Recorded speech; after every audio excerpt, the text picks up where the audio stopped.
어머니. 어머니는 어디 계십니까? 1494년 창덕궁 깊은 밤. 13살 어린 왕이 텅 빈 대전을 헤매고 있었습니다. 여러분 혹시 아십니까? 조선 역사상 가장 잔혹한 폭군으로 기록된 연산군. 그가 처음부터 괴물이었을까요? 아닙니다. 그는 한때 총명하고 효심 깊은 왕자였습니다. 백성을 사랑하고 학문을 좋아하던 평범한, 아니, 어쩌면 평범보다 더 훌륭한 왕이 될 수 있었던 사람이었죠. 그렇다면 대체 무엇이 이 총명한 왕자를 조선 최악의 폭군으로 만들었을까요? 오늘 이 시간 우리는 역사책에 적히지 않은 그 진실을 파헤쳐 보려 합니다. 한 남자가 무너지는 과정, 한 어머니가 사라지는 비극, 그리고 그 모든 것을 숨겨야 했던 궁궐의 침묵. 지금부터 여러분께 들려드릴 이야기는 단순한 역사 이야기가 아닙니다. 이것은 한 인간의 영혼이 어떻게 산산이 부서지는지에 대한 기록입니다. 과연 폭군은 태어나는 걸까요? 만들어지는 걸까요? 자, 이제 500년 전 그날로 돌아가 보겠습니다. 일부 비극의 시작 윤 씨의 죽음. 1479년 한양. 궁궐 깊숙한 곳, 서인으로 강등된 한 여인이 홀로 앉아 있었습니다. 바로 패비 윤 씨. 한때 조선의 왕비였던 그녀는 이제 폐서인이 되어 사약을 받아야 하는 처지였습니다. 마마. 마지막으로 세자 저하만이라도 됐느니라. 내 아이에게 이런 모습을 보일 수는 없다. 윤 씨의 눈에서 눈물이 흘러내렸습니다. 그녀가 생각하는 건 오직 하나. 자신의 아들, 5살 배기 원손이었습니다. 여러분 상상해 보십시오. 당신이 5살 아이의 어머니라면, 그 아이를 두고 떠나야 한다면, 그것도 억울한 누명을 쓰고 죽어야 한다면 어떤 심정이겠습니까? 윤 씨는 성종의 총애를 받던 왕비였습니다. 하지만 그녀에게는 치명적인 결점이 있었죠. 바로 질투심과 격한 성격이었습니다. 왕비가 어찌 그리 천하다는 말이오. 성종이 후궁들을 가까이 하자 윤 씨는 참지 못했습니다. 왕의 얼굴을 핥히고 궁녀들에게 화풀이를 했죠. 하지만 그녀를 이해하지 못할 바도 아니지 않습니까? 22살의 젊은 왕비. 사랑하는 남편이 매일 밤 다른 여자들의 처소로 향합니다. 그것도 한두 명이 아니라 수십 명의 여자들에게로 말이죠. 현대를 사는 우리도 이해하기 어려운 상황인데 하물며 그 시대 여인의 마음은 오죽했겠습니까? 하지만 조선시대 왕실에서 왕비의 질투는 용납될 수 없는 큰 죄였습니다. 1479년 6월 24일. 왕비 윤 씨를 패하고 서인으로 강등한다. 성종의 명이 떨어졌습니다. 대왕 대비 정희왕 후의 압력도 한몫했죠. 권력 다툼, 외척 견제, 그리고 여러 정치적 이유들이 복잡하게 얽혀 있었습니다. 윤 씨는 궁궐 밖으로 쫓겨났습니다. 그리고 2달 후인 8월 16일. 폐서인 윤 씨에게 사약을 내린다. 24살의 젊은 여인은 이렇게 세상을 떠났습니다. 아들을 만나보지도 못한 채. 그날 밤 5살 원소는 물었습니다. 어마마마는 어디 가셨나이까? 마마, 어마마마께서는 멀리 요양을 가셨나이다. 궁궐의 어른들은 거짓말을 했습니다. 아니, 거짓말을 할 수밖에 없었습니다. 어린 왕손에게 내 어머니는 패비가 되어 사약을 받고 죽었다라고 어떻게 말할 수 있겠습니까? 하지만 이 거짓말이, 이 침묵이, 이 숨김이 훗날 조선 역사상 가장 큰 비극을 낳게 될 줄은 아무도 몰랐습니다. 어린 원손은 매일 밤 어머니를 기다렸습니다. 어마마마, 언제 돌아오시나이까? 하지만 대답은 언제나 같았습니다. 곧 돌아오실 것이다. 이렇게 비극의 씨앗이 뿌려졌습니다. 이부왕위에 오른 고아. 1494년 12월 24일. 성종이 승하했습니다. 그리고 13살 소년이 조선의 왕이 되었습니다. 바로 연산군입니다.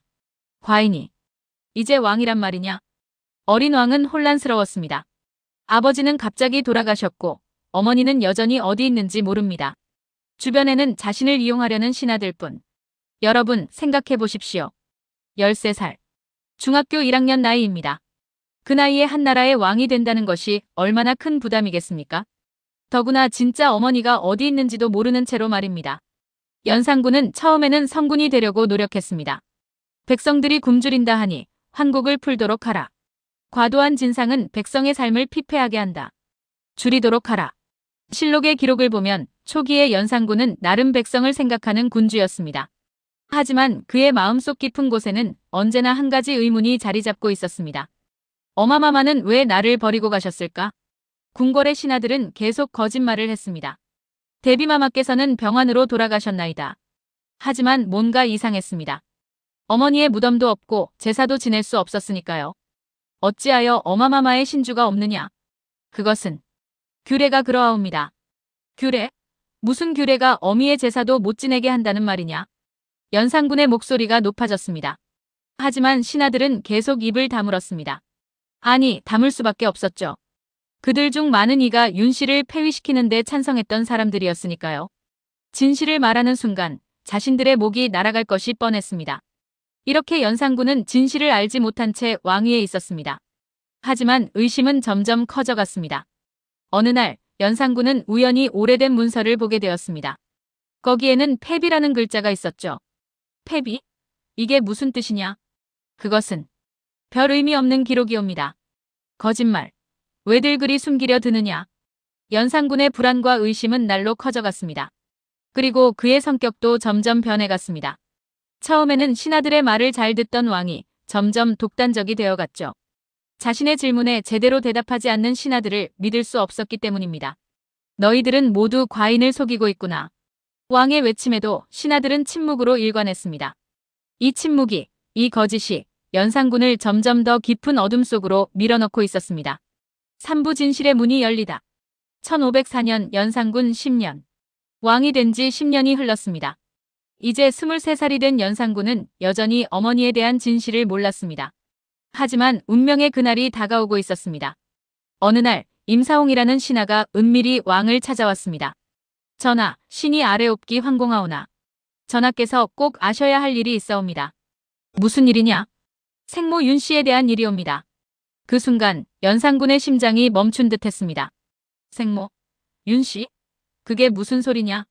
전하, 전하의 생모께서는 폐비가 되어 사약을 받으셨나이다. 뭐라 하였느냐? 연산군의 목소리가 떨렸습니다. 생모 윤 씨께서는 전하가 5살 되시던 해에 폐비가 되셨고 그해 8월에 사약을 받아 돌아가셨나이다. 거짓말이다. 어마마마께서는 병환으로. 아니옵니다, 전하. 신하들이 모두 전하를 속여온 것이옵니다. 임사홍은 모든 것을 털어놓기 시작했습니다. 윤 씨가 어떻게 폐위되었는지, 누가 그 일에 찬성했는지, 어떻게 사약을 받았는지, 그리고 그 모든 것을 19년간 숨겨왔는지. 연산군은 그 자리에 그대로 얼어붙었습니다. 여러분, 상상해 보십시오. 당신이 19년간 알고 있던 진실이 사실은 모두 거짓이었다면? 사랑하는 어머니가 사실은 억울하게 죽임을 당했다면? 그것도 당신 주변의 모든 사람이 알고 있으면서 당신에게만 숨겨왔다면? 어떤 기분이 들겠습니까? 19년 동안 모두가 나를 속였단 말이냐? 연산군의 목소리는 차갑게 가라앉았습니다. 전하, 진정하시옵소서. 진정하라고. 진정하라고. 연산군의 고함이 대전을 울렸습니다. 나는 19년간 어미의 무덤도 모르고 살았다. 제사 한 번 지내지 못했다. 그런데 진정하라고. 왕의 분노가 폭발했습니다. 하지만 그것은 단순한 분노가 아니었습니다. 그 안에는 배신감, 슬픔, 죄책감, 그리고 말로 표현할 수 없는 고통이 뒤섞여 있었죠. 어마마마. 제가 몰랐습니다. 제가 아무것도 몰랐습니다. 연산군은 그날 밤 혼자 울었습니다. 23살 청년 왕은 5살 어린아이로 돌아가 죽은 어머니를 부르며 울었습니다. 어마마마. 용서하소서. 이 불효자를 용서하소서. 그날 이후 연산군은 완전히 다른 사람이 되었습니다. 아니, 어쩌면 그날 연산군이라는 인간은 죽었는지도 모릅니다. 그리고 복수의 화신이 탄생했습니다. 사부 갑자사와 피의 복수. 1504년 연산군 10년. 진실을 알게 된 연산군은 곧바로 행동에 나섰습니다. 윤 씨를 폐위하는 데 찬성한 자들을 모두 찾아내라.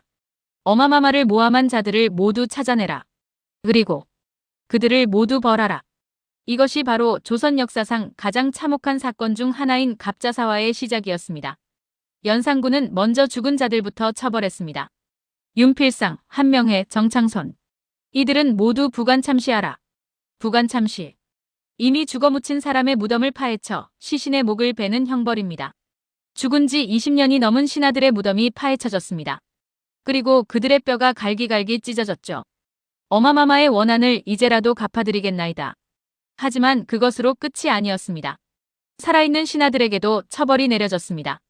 윤비를 모함했던 궁녀들을 찾아내라. 어마마마께 사약을 올렸던 자들을 찾아내라. 고문이 시작되었습니다. 폐비윤 씨를 모함한 것을 인정하라. 아니옵니다. 신은 다만 왕명을 따랐을 뿐이옵니다. 거짓말. 너희들이 어마마마를 죽였다. 곤장이 떨어지고 비명이 울려 퍼졌습니다. 여러분, 이것을 보며 우리는 연산군을 비난할 수 있을까요? 물론 그의 방법은 잔혹했습니다. 수많은 무고한 사람까지 희생되었죠. 하지만 그의 입장에서 생각해 보십시오. 19년간 당신을 속인 사람들, 당신의 어머니를 죽음으로 몰고 간 사람들, 그리고 그 모든 것을 아무렇지 않게 숨기고 살아온 사람들. 당신이라면 어떻게 하셨겠습니까? 연산군에게 어머니 윤 씨는 단순한 생모가 아니었습니다. 그녀는 연산군이 평생 그리워한 존재였고 찾아 헤맨 사랑이었으며 자신이 보호하지 못한 죄책감의 대상이었습니다. 내가 왕이면서도 어마마마 한 분 지키지 못했구나. 연산군의 자책은 끝이 없었습니다. 그리고 그 자책은 더 큰 분노로 변했습니다. 성종의 후궁들을 모두 궁에서 내쫓아라. 아버지를 유혹하여 어마마마를 괴롭힌 여인들이다. 후궁들이 줄줄이 쫓겨났습니다. 그 중에는 연산군에게 잘해주던 이들도 있었죠. 전하, 소인은 윤씨 마마와 아무 상관이 없사옵니다. 입 닥쳐라. 너희 모두가 어마마마의 원수다. 이성적 판단은 이미 사라진 지 오래였습니다. 갑자사화로 죽거나 유배된 사람이 수백 명에 달했습니다. 궁궐은 피로 물들었고 한양거리에는 공포가 감돌았습니다. 하지만 연산군의 마음은 조금도 가벼워지지 않았습니다. 어마마마. 이것으로 충분하옵니까? 아직도 마음이 편치 않사옵니다. 복수는 했지만 어머니는 돌아오지 않았습니다. 죽은 자들을 벌했지만 잃어버린 시간은 되돌릴 수 없었습니다. 연산군의 마음속 공허함은 더욱 깊어져만 갔습니다. 오부관기의 가속화. 갑자사화 이후 연산군은 더욱 통제불능이 되어갔습니다. 복수를 했지만 마음은 더 공허했습니다.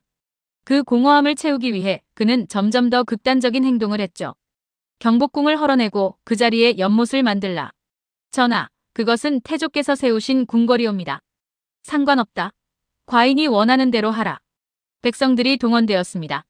수천 명의 백성이 강제로 끌려와 궁궐을 허물고 정원을 만들었죠. 이제 이곳에 기생들을 불러들여라. 날마다 잔치를 열겠다. 연산군은 현실을 잊고 싶었습니다. 어머니의 비극을, 자신의 죄책감을, 모든 고통을 잊고 싶었죠. 그래서 그는 향락에 빠져들었습니다. 전국에서 아름다운 여인들을 모두 뽑아 올리라. 흥청이라 이름 붙이고 그녀들로 밤마다 잔치를 열겠다. 이것이 바로 흥청망청이라는 말의 유래가 된 흥청입니다. 수천 명의 여인이 강제로 궁궐에 끌려왔습니다. 양반가의 딸들도 평민의 딸들도 가리지 않았죠. 우리 딸을 돌려주시옵소서. 전하, 제발 자비를 베푸소서. 백성들의 울부짖음이 궁궐 담장 밖에서 들려왔습니다. 하지만 연산군의 귀에는 아무것도 들리지 않았습니다. 더 화려하게, 더 시끄럽게, 과인이 생각할 틈이 없도록 밤마다 음악이 울려 퍼졌고 술과 춤이 이어졌습니다. 하지만 잔치가 끝나고 혼자 남은 밤이면 연산군은 여전히 텅 빈 마음을 안고 있었습니다. 어마마마, 왜 답을 해주지 않으시나이까? 어머니에 대한 그리움은 점점 더 병적이 되어갔습니다. 어마마마께서 거처하셨던 건물을 찾아내라. 그곳을 원래대로 복원하라. 어마마마께서 입으셨던 옷을 찾아내라. 연산군은 어머니의 흔적을 찾아 미친 듯이 헤맸습니다. 그리고 그 과정에서 조금이라도 방해가 되는 사람은 가차없이 제거했죠. 이자는 어마마마의 물건을 함부로 다루었다. 죽여라. 저자는 어마마마에 대해 불경한 말을 했다. 곤장을 쳐라. 신하들은 공포에 떨었습니다. 언제 자신이 연산군의 노여움을 살지 알 수 없었으니까요. 전하, 이러시면 나라가 위태로워지옵니다. 감히 과인에게 충고를 하다니. 당장 저자를 끌어내라. 간언을 하던 신하들이 하나둘씩 사라졌습니다. 어느덧 연산군 주변에는 아첨꾼들만 남게 되었죠. 전하께서는 천하의 성군이시옵니다. 전하의 뜻이 곧 하늘의 뜻이옵니다. 이런 말만 하는 사람들로 가득 찬 조정. 연산군은 점점 더 현실과 동떨어져 갔습니다. 어마마마, 이제 모든 원수를 갚았나이다. 이제 편히 쉬시옵소서. 하지만 윤 씨의 영혼은 답이 없었습니다. 당연했습니다. 그녀가 바랐던 것은 복수가 아니라 아들이 훌륭한 왕이 되는 것이었을 테니까요. 육부 무오사화와 끝없는 숙청. 1498년 연산군 4년.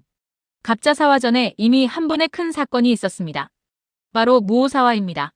이때는 아직 연산군이 어머니의 진실을 알기 전이었죠. 사초에 불경한 내용이 있다고. 사초란 실록을 편찬하기 위해 사관들이 작성하는 기록입니다. 여기에는 왕의 잘못까지도 적나라하게 기록되죠. 전하, 그것은 후세를 위한 기록이옵니다. 보시면 아니 되옵니다. 과인이 왕인데 과인에 대한 기록을 보지 못한다는 것이 말이 되느냐. 연산군은 결국 사초를 열람했습니다. 그리고 거기서 충격적인 내용들을 발견했죠. 왕이 정사를 게을리한다. 왕의 행실이 바르지 못하다. 왕이 신하들의 간언을 듣지 않는다. 감히 과인을 이렇게 평가하다니. 연산군의 분노가 폭발했습니다. 이 기록을 쓴 자들을 모두 찾아내라. 사관들이 끌려왔고 고문이 시작되었습니다. 누가 이런 내용을 쓰라고 했느냐? 아무도 시키지 않았나이다. 사관의 의무일 뿐이옵니다. 거짓말. 분명 배후가 있을 것이다. 무오사화로 많은 선비들이 죽거나 유배되었습니다. 김일손, 권오복, 권경유. 당대 최고의 학자들이 희생되었죠. 여러분, 이 사건을 보면 연산군의 심리를 이해할 수 있습니다. 그는 끊임없이 불안했습니다. 사람들이 나를 어떻게 생각할까? 나를 나쁜 왕으로 기억하는 건 아닐까? 모두가 나를 속이고 있는 건 아닐까? 어머니의 진실을 19년간 숨겼던 경험이 그를 극도로 의심 많은 사람으로 만들었습니다. 아무도 믿을 수 없다. 과인을 진심으로 대하는 자는 아무도 없다. 그리고 갑자사화 이후에는 이런 성향이 더욱 심해졌습니다. 혹시 아직도 어마마마의 원수가 남아있는 것은 아닐까? 연산군은 끊임없이 적을 찾아냈습니다. 저자의 조부가 윤씨 폐위에 찬성했다 하니 삼족을 멸하라. 저 집안이 성종의 후궁 집안과 인척이라 하니 모두 귀양 보내라. 죄 없는 사람들까지 연좌제로 처벌받았습니다. 한양거리는 공포에 휩싸였습니다. 조심하게. 말 한마디 잘못했다가는 목이 달아날 수 있네. 우리 집안과 조금이라도 관련 있는 사람이 연산군의 미움을 사면 백성들은 숨죽이며 살았습니다. 궁궐 안도 마찬가지였습니다. 전하, 오늘 식사는 무엇으로 올릴까요? 아무거나라 하시면 신이 어찌? 그럼 내가 정하고 싶은 대로 하라. 그러면 신이 정한 음식이 전하 입맛에 맞지 않으면 그럼 곤장을 맞을 것이고. 궁녀들, 내관들 모두가 연산군의 눈치를 보며 전전긍긍했습니다. 어느 순간부터 연산군 주변에는 정상적인 인간관계가 사라졌습니다. 모두가 두려움으로 복종할 뿐 진심으로 그를 대하는 사람은 아무도 없었죠. 과인은 외롭구나. 밤마다 술을 마시며 연산군은 중얼거렸습니다. 어마마마, 어찌하면 이 외로움에서 벗어날 수 있겠나이까? 하지만 답은 없었습니다. 그가 외로움에서 벗어나는 방법은 사람들을 가까이 하는 것이었지만 그는 오히려 사람들을 더 멀리 밀어냈으니까요. 칠부 백성의 고통과 반란의 기운. 연산군의 폭정이 계속되면서 백성들의 삶은 파탄지경에 이르렀습니다. 또 부역이라니. 이번엔 또 무엇을 지으라는 것이냐? 경회로를 더 크게 확장한다고 합니다. 지난달에도 공사를 했는데 수만 명의 백성이 강제로 동원되었습니다. 농사지을 시간도 없이 궁궐 공사에 끌려갔죠. 아버지, 아들아, 내가 없는 동안 어미를 잘 모셔야 한다. 언제 돌아오시나이까? 그것은 나도 모르겠구나. 강제 징집된 백성들 중 많은 이가 돌아오지 못했습니다. 과로로 쓰러지거나 사고로 죽었죠. 그뿐만이 아니었습니다. 세금을 더 거두라고. 흥청거리는 여인들을 먹이고 입히려면 돈이 필요하다 하옵니다. 더 이상 낼 것이 없소이다. 그럼 땅이라도 빼앗아 가겠소. 백성들의 재산이 약탈당했습니다. 한양뿐 아니라 전국 방방곡곡에서 신음소리가 들려왔습니다. 이렇게 살 바에야 차라리 쉿, 그런 말 함부로 하지 마시오. 하지만 불만은 쌓여갔습니다. 특히 양반들 사이에서는 더욱 심각했죠. 이렇게는 안 되네. 저 폭군을 그냥 둬서는 나라가 망할 것이네. 하지만 영모라. 그것은 멸족을 각오해야 하는 일이 아닌가. 그래도 해야 하네. 우리가 아니면 누가 하겠는가. 박원종, 성희안, 유순정 등의 신하들이 은밀히 모였습니다. 연산군을 폐위시키고 진성대군을 왕으로 옹립하자. 진성대군은 연산군의 이복동생이었습니다. 성종의 아들이지만 어머니가 달랐죠. 과연 성공할 수 있을까? 성공해야만 하네. 실패하면 우리 모두 죽는 것이고. 반란의 계획이 조용히 진행되었습니다. 한편 연산군은 여전히 자신만의 세계에 빠져 있었습니다. 오늘도 잔치를 열어라. 더 화려하게, 더 시끄럽게. 전하, 국고가 바닥났사옵니다. 그럼 백성들에게 더 거두라. 과인의 명이다. 신하들은 고개를 숙였지만 마음속으로는 분노가 끓어올랐습니다. 더 이상은 안 되겠다. 저 왕은 진짜 미쳤다. 여러분, 이 상황을 보며 우리는 무엇을 느끼시나요? 연산군은 분명 피해자였습니다. 어린 시절의 트라우마, 어머니의 억울한 죽음, 19년간의 거짓말. 하지만 그는 동시에 가해자가 되었습니다. 수많은 무고한 백성을 고통 속에 몰아넣었죠. 피해자가 가해자가 되는 순간. 이것이 바로 폭군 탄생의 비극입니다. 1506년 9월 1일 밤. 박원종을 비롯한 신하들이 드디어 움직였습니다. 지금이다. 궁궐로 들어가라. 역사를 바꿀 밤이 시작되었습니다. 팔부 폐위와 그 후 폭군은 만들어진다. 1506년 9월 2일 새벽. 반란이다. 반란이다. 궁궐이 발칵 뒤집혔습니다. 전하, 박원종 등이 군사를 이끌고 궁궐로 쳐들어오고 있사옵니다. 뭐라고? 감히 과인에게. 연산군은 황급히 갑옷을 입으려 했지만 이미 늦었습니다. 문을 열어라. 폭군 연산을 폐위시킨다. 신하들이 대전 앞까지 밀려 들어왔습니다. 전하, 폐위를 받으시옵소서. 폐위? 과인이 왕인데 어찌 과인을 폐위시킨다는 것이냐? 전하께서는 폭정으로 백성을 도탄에 빠뜨렸고 무고한 신하들을 죽였으며 나라의 기강을 무너뜨렸나이다. 그것은 모두 어마마마의 원수를 갚기 위함이었다. 그것이 무슨 변명이 되옵니까? 연산군은 할 말이 없었습니다. 그의 모든 행동이, 모든 폭정이 어머니에 대한 그리움과 복수심에서 비롯된 것이었지만 그것이 면죄부가 될 수는 없었습니다. 진성대군을 왕으로 옹립한다. 연산은 왕위에서 물러나 서인이 된다. 12년간의 통치가 이렇게 끝났습니다. 연산군은 궁궐에서 쫓겨나 강화도로 유배되었습니다. 어마마마. 불효자가 결국 이 지경이 되었나이다. 유배지에서 연산군은 어머니를 그리워하며 하루하루를 보냈습니다. 그리고 2달 후 1506년 11월 6일 31살의 나이로 연산군은 생을 마감했습니다. 죽음의 원인은 정확히 알려지지 않았지만 많은 이들은 독살되었을 것이라 추측합니다. 폭군이 죽었다. 백성들은 환호했습니다. 하지만 정말 그것뿐이었을까요? 어떤 이들은 조용히 말했습니다. 불쌍한 사람. 어미를 잃은 아이가 결국 이렇게 되었구나. 역사는 연산군을 조선 최악의 폭군으로 기록했습니다. 하지만 우리는 알고 있습니다. 그 폭군이 만들어진 과정을. 5살의 어머니를 잃었습니다. 그것도 어머니가 어디 있는지도 모른 채. 19년간 진실을 숨긴 채 거짓 속에서 자랐습니다. 그리고 마침내 알게 된 충격적인 진실. 그 진실은 한 인간을 완전히 무너뜨렸습니다. 과연 폭군은 태어나는가, 만들어지는가? 오늘 우리가 던진 이 질문에 대한 답은 명확합니다.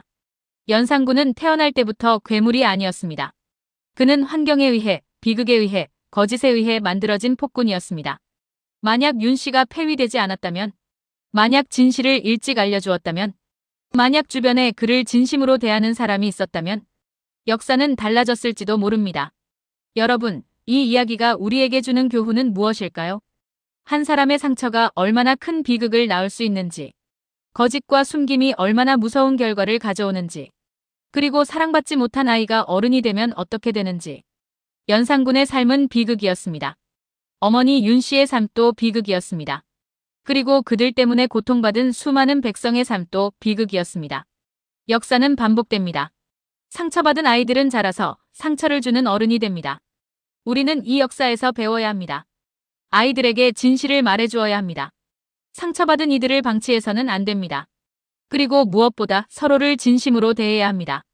500년 전 그날 궁궐 깊은 곳에서 어마마마 를 부르며 울던 5살 아이. 그 아이가 자라서 조선 최악의 폭군이 되었습니다. 하지만 그 아이는 원래 괴물이 아니었습니다. 단지 사랑받고 싶었던, 어머니가 그리웠던 평범한 아이였을 뿐입니다. 어마마마. 이제 곁으로 가도 되겠나이까. 연산군의 마지막 말이 이러했다고 합니다. 죽음의 순간에도 그는 어머니를 찾았습니다. 31해의 생을 마감하면서도 그는 여전히 어머니를 그리워하는 아이였습니다. 이것이 연산군의 진짜 이야기입니다. 폭군의 이야기가 아니라 한 상처받은 아이의 이야기입니다. 여러분, 기억하십시오. 폭군은 태어나는 것이 아니라 만들어지는 것입니다. 그리고 우리 모두는 누군가를 괴물로 만들지 않을 책임이 있습니다. 오늘 이야기는 여기서 마치겠습니다. 시청해주셔서 감사합니다.